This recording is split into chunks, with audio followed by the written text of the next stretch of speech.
A humbled Theresa May will travel for more talks in Brussels today after 11 Tory rebels inflicted a humiliating Commons defeat on her flagship Brexit bill. Cheers rang out in the chamber after ringleader Dominic Grieve, the former Attorney General, ensured MPs will have the final say on the EU withdrawal deal by securing a slender majority of just 4, prompting claims MPs had taken back control of Brexit. The Prime Minister was expecting to savour the victory of getting the backing of the EU 27 to move the Brexit talks onto transition and trade at the European Council, but will arrive in the Belgian capital still experiencing the bitter taste of her first parliamentary setback. In a damaging blow to her already diminished authority, Tory rebels rallied around Mr Grieve to back his attempt to ensure MPs have a so-called meaningful vote on the withdrawal deal.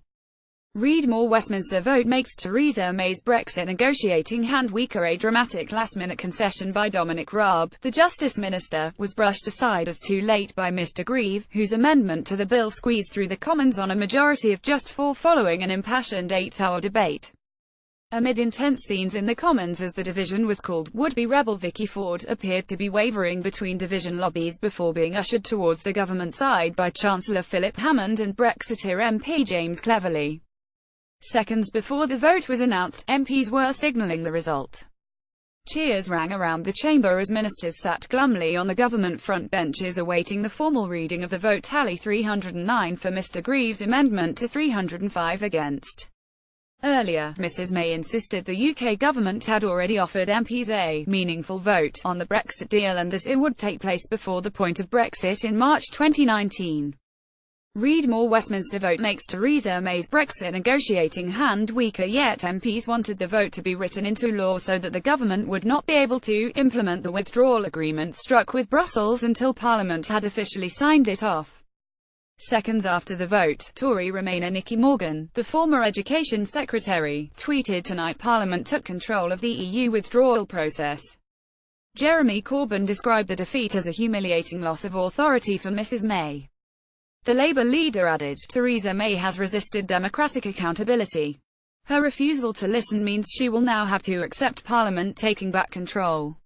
Stephen Gethins for the SNP said, "The tree's hopeless divisions have been exposed, with Brexiteers arguing that leaving the EU was about getting sovereignty back to Westminster. This convinced Tory rebels to break ranks, with a beleaguered Prime Minister still stumbling from crisis to crisis." Read more: Westminster vote makes Theresa May's Brexit negotiating hand weaker. The UK government tried to defend the indefensible, and tonight's humiliation for the Tories was completely avoidable.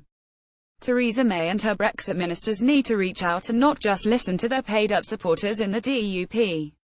They need to listen to the views of all parties in this parliament of minorities, insisted the Nationalists Europe spokesman. Labour's Chuka Umunna for Open Britain, which campaigns for close ties with the EU, declared, "This is a victory for British parliamentary democracy." He went on, "The Commons has been absolutely clear: we will not permit our country to be railroaded into a job-destroying hard Brexit, or even a no-deal Brexit, without Parliament having a meaningful vote on the matter. For too long ministers have been engaged in a deliberate attempt to silence dissenting voices and shut down democratic debate. They must now learn the lesson and start to treat Parliament, and the people we serve, with respect." Read more: Westminster vote makes Theresa May's Brexit negotiating hand weaker. He added, "Tonight, MPs have taken back control for the British people.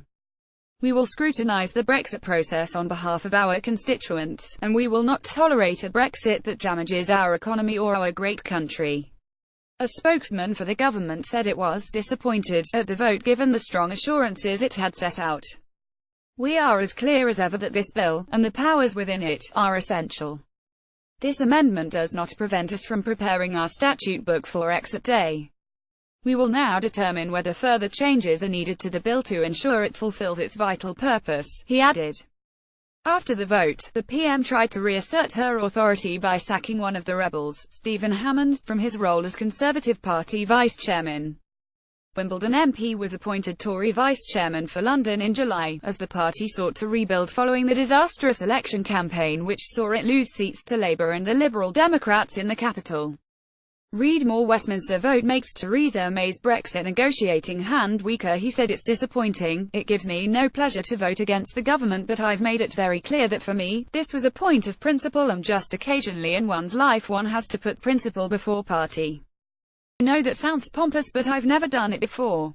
During the debate, one of the Tory rebels, Anna Soubry, said, "There comes a time when you have to set aside party differences and even party loyalty, and you have to be true to what you believe in, and perhaps that time is now."